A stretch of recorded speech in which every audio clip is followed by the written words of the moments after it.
Selamat petang, salam sejahtera. Terima kasih kerana bersama dengan saya di Nazilin Unity Channel. Petang ini sekali lagi kita digemparkan lagi pemimpin MIC keluar parti. MIC seperti yang kita tahu ialah komponen kepada Barisan Nasional. Tetapi ini adalah orang kedua yang telah keluar daripada parti MIC dalam masa seminggu.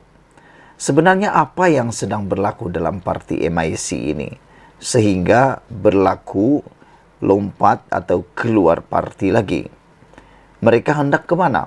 Pemimpin-pemimpin yang keluar MIC ini sebenarnya hendak melakukan apa? Mereka hendak pergi ke mana?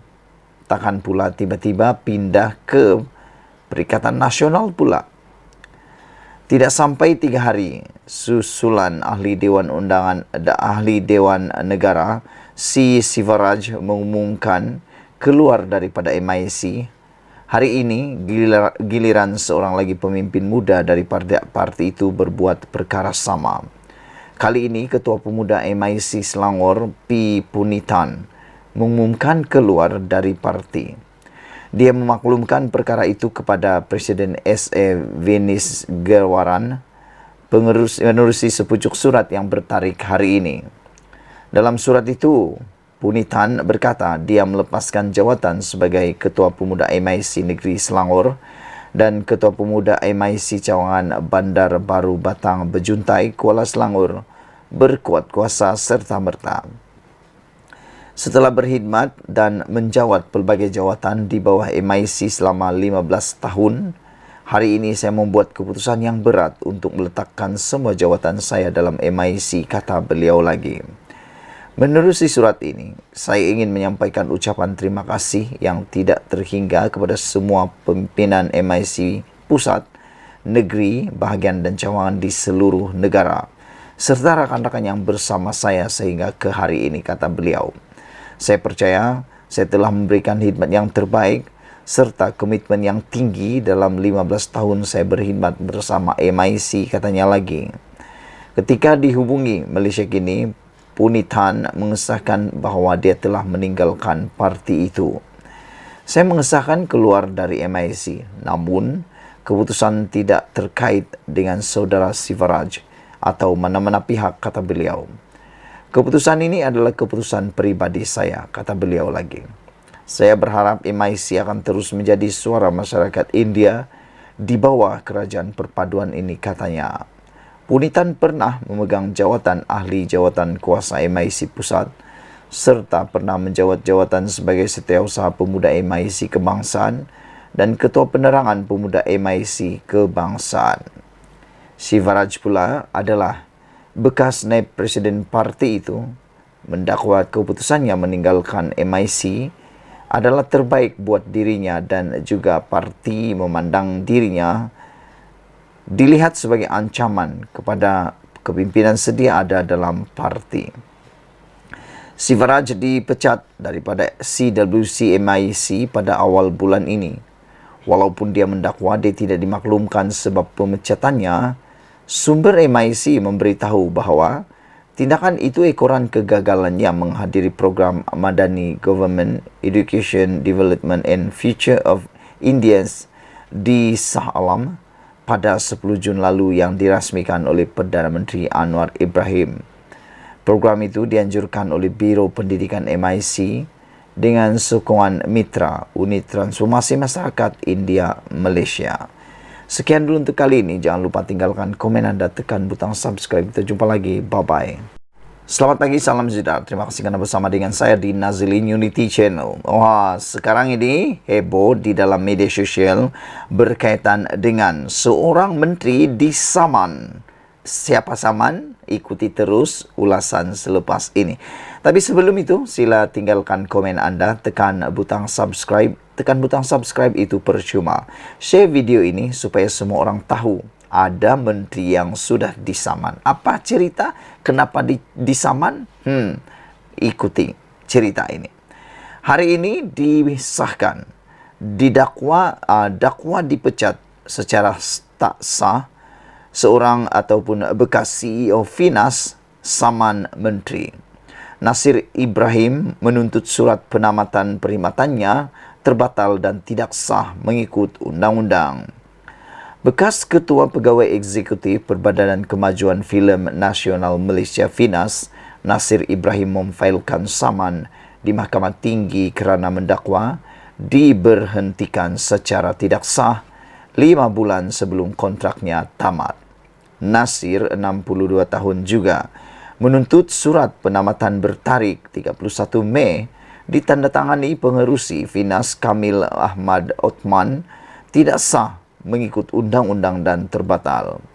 Dalam writ dan pernyataan tuntutan difailkan oleh Peguam Cara Sri Murugan & Co pada Rabu, pelantik menuntut kira-kira RM135,000 sebagai ganti rugi khas serta faedah 5%. Nasir berkata pemberhentian awal itu menyebabkan beliau malu dan mengalami tekanan mental. Beliau menamakan Menteri Komunikasi dan Digital Fahmi Fadzil, FINAS dan pengarahnya. Saudara-saudara sekalian, apa yang berlaku ialah beliau berkata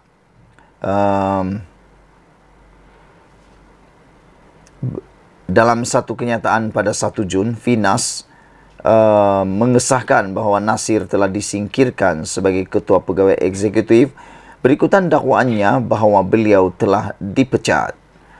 Nasir yang dilantik sebagai Ketua Pegawai Eksekutif FINAS dengan kontrak 2 tahun pada 1 November 2021 turut menuntut ganti rugi am dan bayaran lain yang difikirkan oleh mahkamah.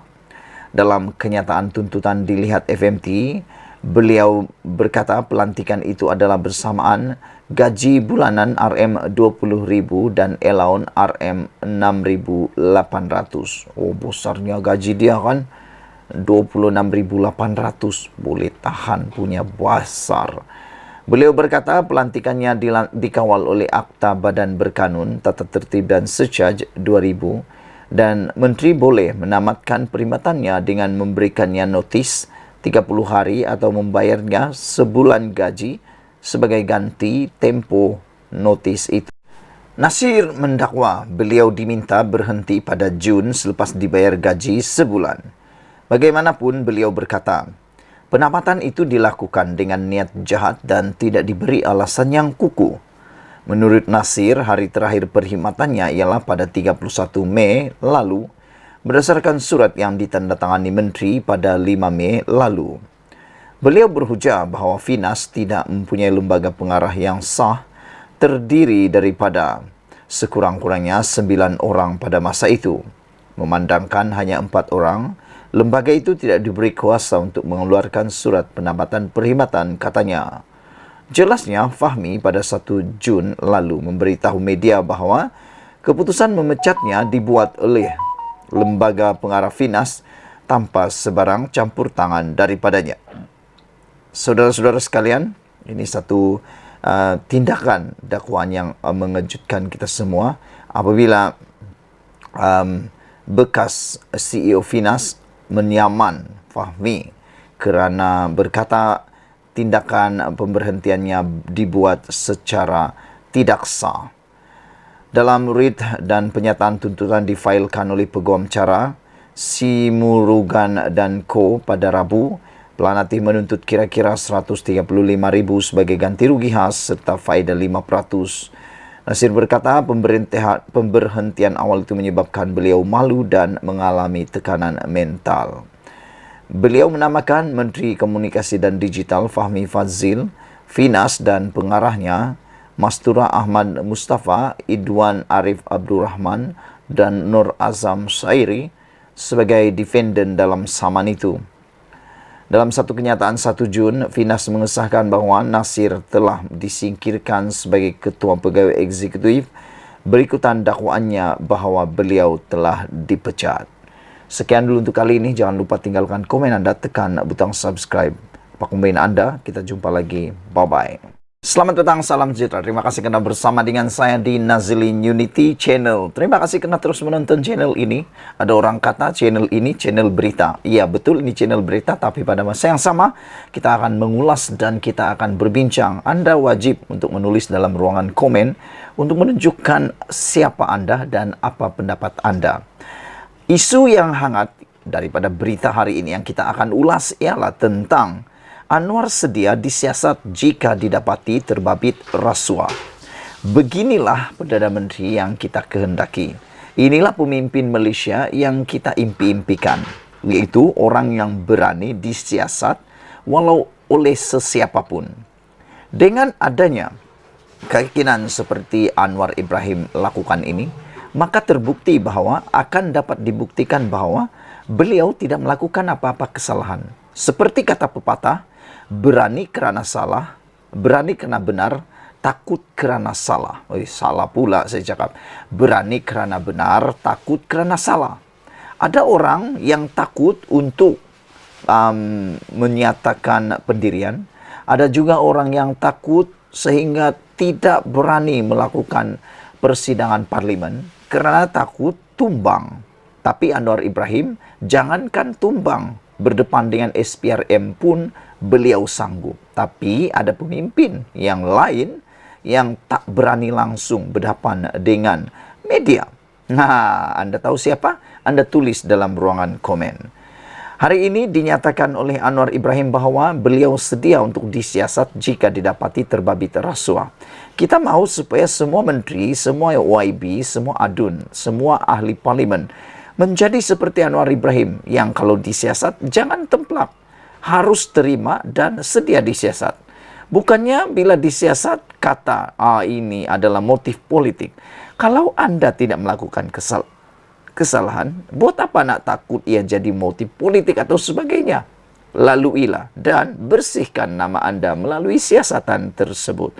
Itu sebab saya yakin Anwar Ibrahim sanggup bersedia untuk disiasat SPRM kalau betul dia bersalah. Dan kalau tidak, dia dapat membersihkan secara tidak langsung dirinya. Perdana Menteri Datuk Seri Anwar Ibrahim bersedia memberi kerjasama termasuk disiasat mana-mana pihak berkuasa sekiranya beliau didapati terlibat dalam kes rasuah. Anwar berkata selama 7 bulan diberikan amanah untuk mentadbir negara, tiada satu kepentingan pun diberikan kepada keluarganya.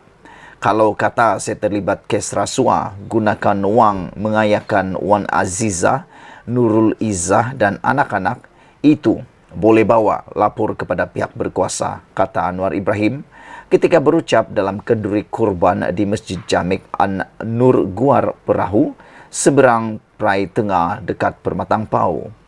Pada masa yang sama, Anwar juga mengulangi kenyataan bahawa beliau tidak pernah berdendam dengan sesiapa pun, serta mengarahkan Suruhanjaya Pilihan Raya untuk menyiasat mana-mana individu yang terpalit dengan kes rasuah ketika ini. Sesiapa sahaja disiasat SPRM, itu kerja SPRM. Saya tidak arahkan kerana saya tidak mahu memfitnah, kata beliau. Saya sendiri melalui liku-liku hidup yang susah. Jadi apabila ada kuasa, takkan saya nak buat kerja sebegitu politik dendam. Kalau lakukannya bermakna, maknanya kita serupa sahaja dengan pimpinan dahulu, kata Anwar Ibrahim. Perdana Menteri menegaskan tidak akan bertolak ansur dengan mana-mana menteri serta timbalan menteri dalam kerajaan perpaduan maupun bekas menteri sekiranya mereka terlibat dalam kes rasuah.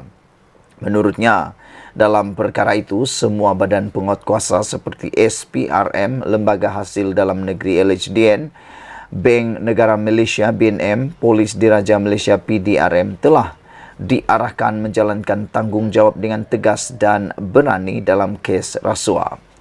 Anwar berkata komitmennya untuk membenteras amalan rasuah diterima baik dan tidak pernah dibantah oleh setiap parti dalam kerajaan perpaduan. Ini termasuk segala perancangan untuk setiap pembangunan di negara ini. Dalam kerajaan ada UMNO, Barisan Nasional, DAP, GRS, Gabungan Rakyat Sabah dan GPS, Gabungan Parti Sarawak. Belum pernah saya dapat sekalipun apa-apa bantahan daripada mereka.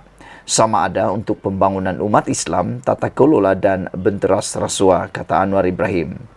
Saya dengar bantahan dari luar sahaja, tidak hadapi masalah sebab kita melakukan perbincangan. Maka, berilah peluang kita mentadbir negara ini kerana ia hampir rosak. Siapa jadi menteri dan semua kaya raya itu kena tukar, kata Anwar. Saya sangat tertarik dengan ucapan Anwar ini apabila dia kata, siapa jadi menteri dan semua kaya raya itu kena tukar.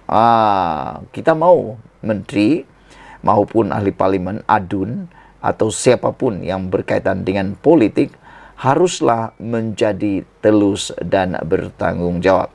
Mereka seharusnya mempunyai integriti yang tinggi dan bukannya mahu jadi menteri, mahu jadi ahli parlimen, mahu jadi adun hanya semata-mata tujuannya mahu membolot kekayaan dan mahu jadi kaya.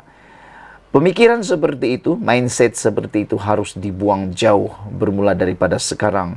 Yaitu tujuan nak masuk politik adalah untuk kaya. Itu kita tak nak. Kerana ada orang kata sudah masuk dalam mindset seseorang kalau jadi orang politik, dia akan kaya. Tiba-tiba ada welfare, tiba-tiba ada rumah besar, tiba-tiba kawin lagi, tiba-tiba beli kereta baru lagi. Itulah mindset orang-orang atau netizen atau rakyat Malaysia kerana memang ada kebenarannya.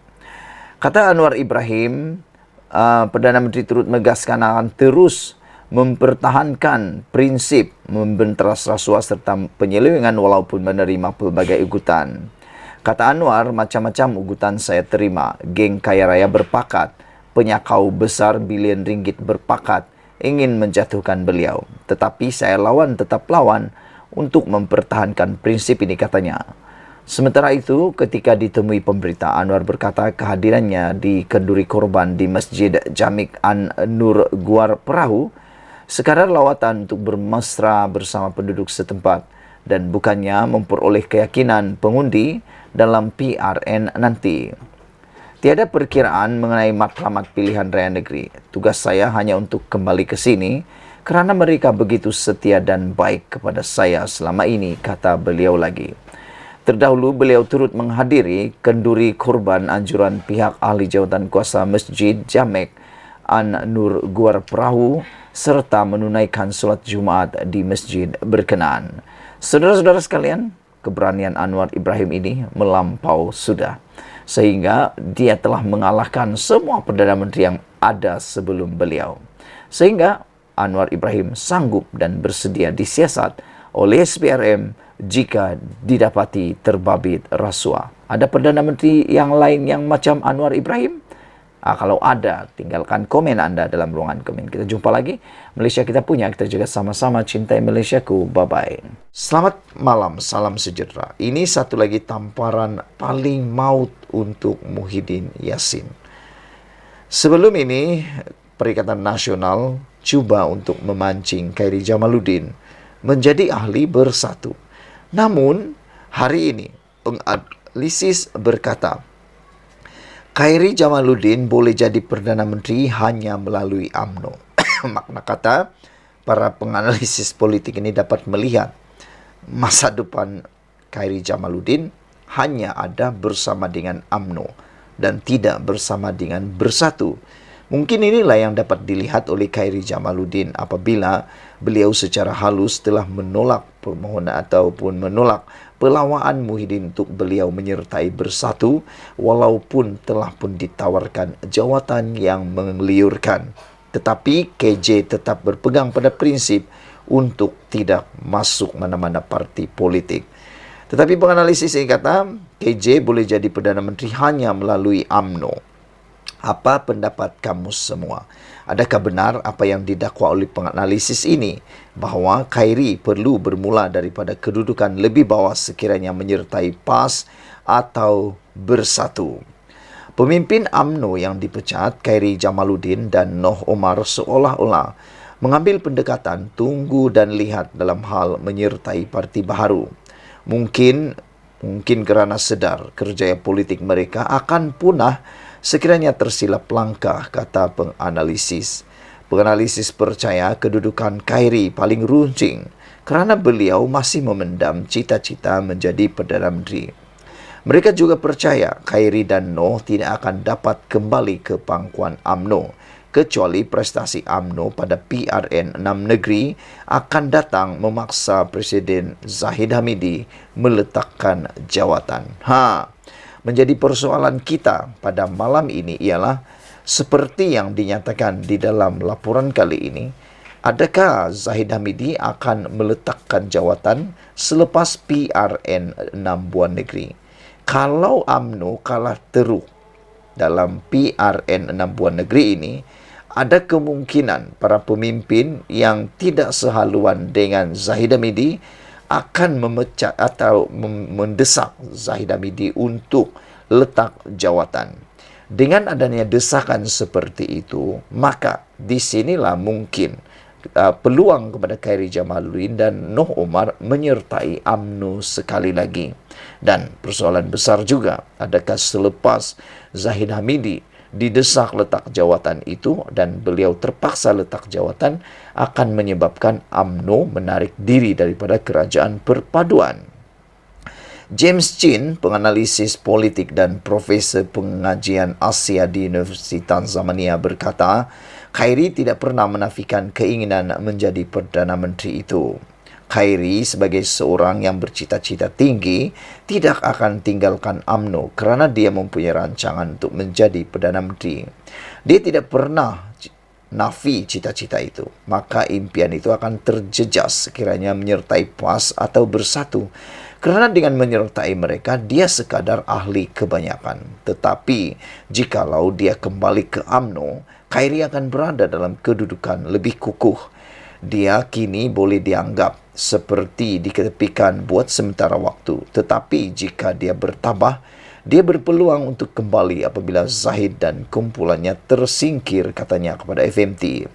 Berdasarkan gerak-geri Khairi dan Hishamuddin Hussein yang digantung keahlian, Awang Azman Pawi dari Universiti Malaya percaya mereka sedar harapan menjadi Perdana Menteri hanya boleh dicapai melalui UMNO, lebih-lebih lagi dengan lanskap politik semasa. Mereka tidak berani membentuk parti baru sebab mereka tahu sangat berisiko dan susah nak berjaya dalam lanskap politik selepas PRU 15. Khairi sedar kerjayanya akan berakhir sekiranya dia bertanding atas tiket Perikatan Nasional dan tewas. Hishamuddin pula akan hilang status wakil rakyat jika dia sertai atau tubuh parti baru. Tetapi Khairi yang bukan ahli parlimen mungkin juga tidak mahu merisikokan kerjaya politiknya, kata beliau. Azmi Hasan dari Akademi Nusantara berkata, penggantungan Hishamuddin boleh ditarik balik sekiranya beliau mendiamkan diri ketika PRN. Beliau percaya Hishamuddin, Khairi dan Noh Omar sedar kerjaya politik mereka hanya dalam UMNO, tetapi pertama sekali mereka haruslah diterima kembali. Khairi dan Noh adalah opportunis. Mereka akan perhatikan keputusan PRN dan sertai PN jika gabungan prestasi gabungan itu baik. Jika tidak, mereka akan tunggu kepimpinan UMNO berubah, katanya. Chin berkata terdapat kemungkinan ramai pemimpin kanan UMNO dan yang tak terpilih akan berhijrah ke PN sekiranya prestasi Bersatu dan PAS pada PRN adalah baik sebagai persediaan untuk PRU. Walau beliau bagaimanapun percaya, strategi itu berisiko tinggi. Undi Melayu pecah banyak. PAS nampaknya seperti parti Melayu terkuat. Tetapi orang UMNO tidak boleh tahan dalam parti itu kerana ahli PAS tidak suka mereka. Kalau orang UMNO cuba mengubah imej mereka dalam PAS pun, usaha itu tidak akan ke mana. Maka peluang menjadi pemimpin PAS hampir sifar. Azmi berkata sekiranya PN meraih kemenangan bergaya, Khairi dan Noh akan menyertai Bersatu dan PAS secara rasmi. Tetapi katanya, jika usaha PN tidak mencapai sebarang kemajuan, mereka sentiasa boleh kembali ke pangkuan UMNO meskipun akan berdepan kesukaran selagi staf kepimpinan tertinggi parti dan majlis kerja tertingginya dikuasai pengikut setia Zahid. Sekian dulu untuk kali ini. Jangan lupa tinggalkan komen anda tentang isu pada malam ini, iaitu KJ boleh jadi pemimpin atau Perdana Menteri hanya melalui UMNO. Kata penganalisis politik, ini menjadi tamparan paling kuat kepada Muhyiddin Yassin? Dan soalan yang kedua, adakah kalau UMNO Barisan Nasional kalah teruk dalam PRN ini, Zaid Hamidi akan letak jawatan? Kita jumpa lagi. Malaysia kita punya, kita juga sama-sama cintai Malaysiaku. Bye-bye. Selamat malam, salam sejahtera. Terima kasih kerana bersama dengan saya di Nazilin Unity Channel. Ini satu kejutan tangkapan yang paling mengejutkan malam ini oleh SPRM. Kita ucapkan tahniah atas kehebatan SPRM sejak Anwar Ibrahim menjadi Perdana Menteri. Belum pernah saya lihat SPRM bertindak begitu aktif, dinamik, progresif dan sangat luar biasa sejak sebelum Anwar Ibrahim. Selepas Anwar Ibrahim, SPRM hampir setiap hari, saban hari, membuat tangkapan demi tangkapan. Bukan saja melibatkan bilis-bilis kecil, tetapi yang luar biasanya, SPRM lebih banyak sekarang ini menangkap jerung besar di samping juga bilis-bilis kecil. Dan saya sangat setuju bahawa untuk menyelesaikan barah rasuah di Malaysia ini, penyalahgunaan kuasa di Malaysia ini, ia harus dimulakan daripada jerung-jerung besar. Kerana untuk menyelesaikan jerung kecil, perlu diselesaikan dulu ibu-ibu, bapa-bapa jerung-jerung sakau ini. Hari ini diberitakan, dilaporkan sekali lagi SPRM menangkap jerung besar. 3 ekor jerung besar. SPRM hari ini menahan 3 anggota penguatkuasa disyaki terima rasuah. Very good. Begini yang terbaik SPRM yang kita kehendaki, yang bekerja tanpa rasa takut di Malaysia. Suruhanjaya Pencegahan Rasuah Malaysia SPRM Kuala Lumpur menahan 3 anggota penguatkuasa sebuah jabatan kerajaan kerana disyaki meminta dan menerima wang rasuah kira-kira RM800 daripada seorang pemandu lori. Ini betul-betul menyakitkan hati lah kan. Sudahlah seorang pemandu lori yang mungkin berpendapatan sedikit atau kurang, ataupun boleh kata itulah dia punya pendapatan utama. Boleh-boleh pula 3 orang anggota penguatkuasa ini cuba meminta, menurut dakwaan ini, menerima rasuah kira-kira RM800 sahaja. Aduh, agak sedih membacakan berita ini. RM800 sanggup diminta untuk mahu rasuah. Menurut sumber, pemandu lori berkenan mendakwa ketiga-tiga suspek lelaki yang menaiki sebuah kenderaan jabatan telah meminta wang rasuah sebagai balasan untuk dilepaskan daripada disaman. RM800 rasuah untuk tidak disaman. Yang hairannya, kalau disaman baru mungkin dalam RM300, tapi rasuah pula RM800. Hairan juga. Sumber itu menjelaskan pemandu lori berkenan didakwa tidak memiliki lesen membawa barangan ketika ditahan. Lesen membawa barangan ketika ditahan kira-kira jam 8.30 malam pada Selasa. Kata sumber itu lagi, ketiga suspek berusia antara 35 hingga 41 tahun itu dipercayai ditahan oleh pegawai SPRM di sebuah hentian bas di Kuala Lumpur kira-kira jam 11.30 malam Selasa. Dalam pada itu, pengarah SPRM Kuala Lumpur, Muhammad Fauzi Husin, ketika dihubungi, mengesahkan penahanan tersebut dan berkata, kes disiasat di bawah Seksyen 17 dalam kurungan E, Akta SPRM 2009. Awani. Saudara-saudara sekalian, seperti yang saya katakan sebentar tadi, inilah kehebatan SPRM sekarang. Dapat laporan, terus buat tangkapan. Itu yang kita mau. Tanpa ada rasa tangguh-tangguh dan sebagainya. Bayangkan kes ini berlaku pukul 8.30 malam pada Selasa. Tangkapan, penahanan berlaku pada 11.30 malam Selasa juga. Maknanya tidak sampai 3 jam selepas cuba meminta rasuah sebanyak RM800 daripada pemandu lori ini, SPRM sudah bertindak tegas, aktif dan segera. Macam inilah yang kita mahu. Jangan tangguh-tangguh, jangan tunggu-tunggu. Asal ada laporan, terus tangkap. Begitu yang kita mau. Saudara-saudara sekalian, apa pendapat kamu semua? Adakah Anda setuju bahawa SPRM sekarang lebih aktif dan lebih berani? Kita mau ini terus berterusan dalam negara kita. Dan diharapkan dengan adanya tindakan agresif daripada SPRM, tindakan positif daripada SPRM seperti ini akan menambah baikkan lagi nilai dalam negara Malaysia ini. Sekian dulu untuk kali ini. Jangan lupa ikuti terus ulasan selepas ini. Sila tekan butang subscribe. Malaysia kita punya, kita jaga sama-sama. Cintai Malaysiaku. Bye-bye.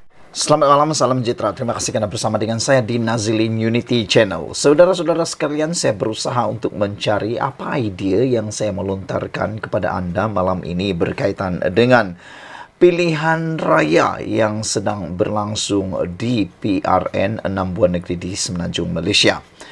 Tetapi saya akhirnya terjumpa satu pendedahan yang baru yang pastinya akan memenuhi kehendak anda, terutamanya kepada pemimpin dan juga pengikut kepada Anwar Ibrahim. Hari ini diberitakan melalui BH Online, melalui laporan ini mengatakan bahawa Perikatan Nasional sebahagian daripada masalah dan bukan penyelesaian. Wah, ini satu isu yang memang panas dan saya rasa menjentik pemikiran dan hati anda. Kalau anda mungkin tak menyokong PN, anda mungkin setuju. Tapi kalau anda ialah penyokong Perikatan Nasional, anda mungkin tak bersetuju dengan kenyataan seorang pemimpin iaitu Ramasamy. Beliau kata, Perikatan Nasional sebahagian daripada masalah bukan penyelesaian.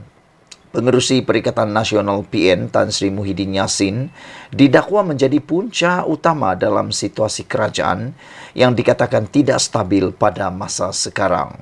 Timbalan Pengerusi DAP Pulau Pinang, Dr. P. Ramasamy berkata, Muhyiddin mungkin mengkritik pentadbiran Perdana Menteri Datuk Seri Anwar Ibrahim, namun ahli Parlimen Paguh itu harus sedar gabungan Perikatan Nasional sebahagian daripada masalah itu. Saya tidak mengharapkan pengerusi Perikatan Nasional akan berkata apa-apa yang baik mengenai kerajaan perpaduan yang berusia beberapa bulan di bawah Anwar, katanya dalam kenyataan dalam media sosial. Setakat ini Muhyiddin belum menjawab kenyataan Ramasamy. Ramasamy berkata, Muhyiddin baru-baru ini berkata kerajaan perpaduan tiada harapan serta hala tuju serta paling penting tiada jawapan mengenai kemerosotan nilai ringgit selain situasi ekonomi menyedihkan masyarakat B40. Bekas Perdana Menteri itu turut berkata, ketidakupayaan pihak Anwar menangani perkara berkenaan menimbulkan ketidakstabilan dalam negara. Saya tidak fikir Anwar memandang ringan masalah ekonomi dan kewangan negara dan beliau mungkin sudah berkuasa selama beberapa bulan, tetapi beliau pastinya tidak berpuas hati dengan kejayaan itu. Terdapat usaha yang berterusan dan tanpa henti untuk menangani masalah ketidakstabilan politik, ekonomi dan politik yang berlanjutan, kata beliau. Beliau berpendapat masalah yang dihadapi oleh kerajaan perpaduan bukan disebabkan oleh kepimpinan Anwar, tetapi tinggalan daripada dua kerajaan terdahulu iaitu Perikatan Nasional dan Barisan Nasional yang tidak cekap. Tegasnya, Perikatan Nasional pastinya dilihat tidak menyediakan keadaan yang stabil untuk Anwar menangani masalah ekonomi dan sosial negara. Apa yang Anwar cuba lakukan yang terbaik untuk menangani pelbagai masalah ekonomi dan sosial yang ditinggalkan oleh wira sekarang dalam gabungan Perikatan Nasional yang diketuai oleh Muhyiddin. Anwar tidak berpura-pura, beliau mempunyai semua jawapan. Tetapi penyelesaian perlu dicari dalam proses politik yang berlaku dalam keadaan yang sukar. Sudah tentu bukan Anwar atau kerajaan perpaduan yang bertanggungjawab mewujudkan hutang sebanyak RM1.5 trilion, kata beliau lagi. Yang ini perlu dijawab oleh semua pemimpin sebelum Anwar Ibrahim. Bagaimana mereka perlu bertanggungjawab mewujudkan hutang berjumlah RM1.5 trilion itu. Yang perlu selesaikannya pula sekarang ialah Anwar Ibrahim. Ramasamy berkata, Muhyiddin seharusnya turut menyedari ketidakstabilan yang dibayangkan sekarang berpunca daripada ahli politik yang mementingkan diri sendiri seperti Muhyiddin. Bekas profesor itu turut berpandangan kerajaan perpaduan Anwar sekarang tidak dibentuk di bawah iklim politik yang ideal. Ia ditubuhkan untuk memastikan kestabilan politik. Yang paling penting untuk menggagalkan reka bentuk besar Gabungan Perikatan Nasional untuk membentuk kerajaan di bawah afidavit bersumpah yang meragukan. Jika berlaku ketidakstabilan dalam negara hari ini, mungkin Muhyiddin boleh memainkan peranannya dengan mengekang Gabungan Perikatan Nasional memainkan isu agama dan perkauman. Adakah dia bersedia melakukan ini? Perikatan Nasional sebahagian daripada masalah bukan penyelesaian, tulis beliau lagi.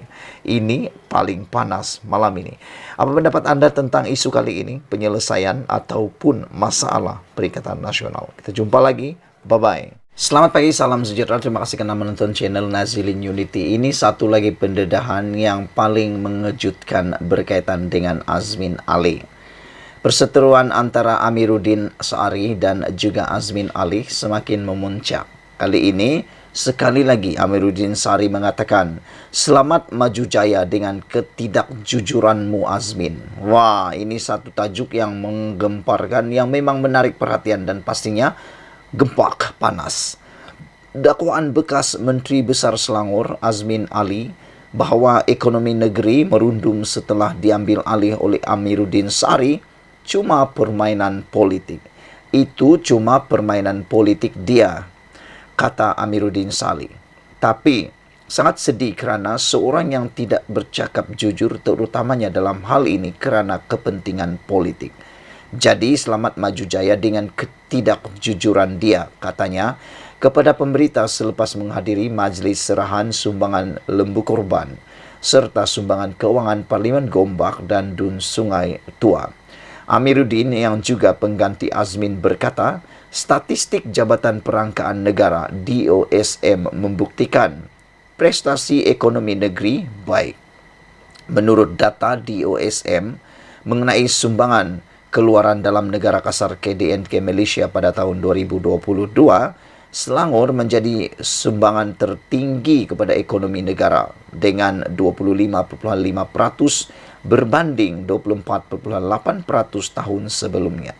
Selain menjadi pemacu terbesar pertumbuhan ekonomi Malaysia pada tahun itu, ekonomi negeri itu juga berkembang lebih cepat daripada ekonomi negara dengan 11.9% pada tahun 2022 berbanding kadar nasional 8.7%. Itu bukti bahawa kita ada rekod prestasi yang sangat baik dan kita ada perancangan teratur dalam memastikan Selangor sebagai sebuah negeri kekal sebagai kedudukan ekonomi yang besar. Pelaburan langsung asing FDI adalah salah satu daripada petunjuk, dan yang paling penting adalah konsisten. Sejak daripada tahun 2018, prestasi ada turun sikit pada tahun 2020 dan kembali meningkat pada tahun 2021. Ini membuktikan kita masih ada lagi penarikan yang lebih besar. Ini bukan datang tiba-tiba. Lepas itu, tahun berikut lemah. Itu adalah tanda perancangan yang lemah dan tiada kesefahaman. Bila kita buat hasil yang baik dan jumlah kerja, Azmin kena lihat jumlah tenaga kerja yang ditawarkan, katanya. Akhirnya Azmin terkantoi juga apabila Azmin kata apabila dakwaan Azmin Ali bahawa ekonomi negeri Selangor merundum setelah diambil alih oleh Amiruddin Syari, akhirnya Azmin Ali kantoi apabila Amiruddin sendiri bukan dengan air liur semata-mata tetapi dengan data yang jelas, data yang betul, fakta yang tepat, nombor yang betul, telah pun mengalahkan Azmin Ali, mematahkan hujah Azmin Ali. Dan sebenarnya menurut Amiruddin Syari, apa yang dikatakan oleh Azmin Ali itu cuma satu permainan politik semata-mata. Itu cuma permainan politik Azmin Ali, kata Amiruddin Syari. Dengan itu dia kata, selamat maju jaya dengan ketidakjujuran. Adakah Azmin Ali ini memang sinonim dengan ketidakjujuran? Ada netizen yang menulis dalam ruangan komen, mereka kata, ya memang terbukti sebab Azmin Ali juga terlibat di dalam langkah Sheraton. Itulah yang menjadi first atau dasar utama penentu kepada sikap Azmin Ali. Dan yang menariknya apabila Amiruddin Syari menunjukkan statistik Jabatan Perangkaan Negara DOSM membuktikan prestasi ekonomi negeri baik. Apabila adanya data dan fakta seperti ini, khususnya daripada Jabatan Perangkaan Negara DOSM, maka ini adalah bukti fakta yang paling tepat yang Anda harus faham. Kalau orang kata tanpa ada fakta, hanya cakap-cakap, siapapun boleh cakap. Nenek saya yang di rumah pun boleh cakap, tapi tiada fakta. Jadi dengan adanya fakta daripada Amiruddin Syari ini, maknanya dia telah mengalahkan, mengantoikan Azmin Ali. Menurut Amiruddin Syari, Selangor menjadi penyumbang tertinggi kepada ekonomi negara dengan 25.5% berbanding 24.8% pada tahun sebelumnya. Selain daripada itu, perkembangan ekonomi negeri juga lebih tinggi, lebih cepat daripada ekonomi negara dengan 11.9% pada tahun 2022 berbanding kadar nasional 8.7%. Itu bukti bahwa kita ada rekod prestasi yang sangat baik dan kita ada perancangan teratur dalam memastikan Selangor sebagai sebuah negeri kekal sebagai kedudukan ekonomi yang besar, kata Amiruddin lagi. Selain itu, pelaburan langsung asing FDI salah satu daripada petunjuk yang paling penting adalah konsisten, kata Amiruddin lagi. Jadi saudara-saudara sekalian, apa pendapat kamu dengan tajuk ini? Selamat maju jaya dengan ketidakjujuranmu Azmin. Kita tunggulah nanti. Adakah Azmin akan jadi menteri besar baru untuk Selangor atau dia akan kalah dalam PRN kali ini? Apa pendapat kamu? Adakah Azmin Ali akan menang dalam PRN di Selangor? Malaysia kita punya, kita juga sama-sama cintai Malaysiaku. Bye-bye. Selamat pagi, salam sejahtera. Kalau sebelum ini kita lihat Syed Saddiq Syed Abdul Rahman ini mengidolakan Mahathir Mohamad. Tapi tiba-tiba hari ini, Syed Saddiq pula mendedahkan perkara yang kita tak sangka langsung dia akan kata. Syed Saddiq minta Tun Mahathir Mohamad henti main politik lapuk pecah belah. Wah, beraninya Syed Saddiq kan. Tiba-tiba lawan bos, tiba-tiba lawan Tun Mahathir Mohamad dengan mengatakan minta Tun Mahathir henti main politik lapuk pecah belah. Boleh tahan juga nih. Boleh tahan juga Syed Saddiq Syed Abdul Rahman menghentam idol beliau. Beliau pernah kata idol beliau ialah Mahathir Mohamad.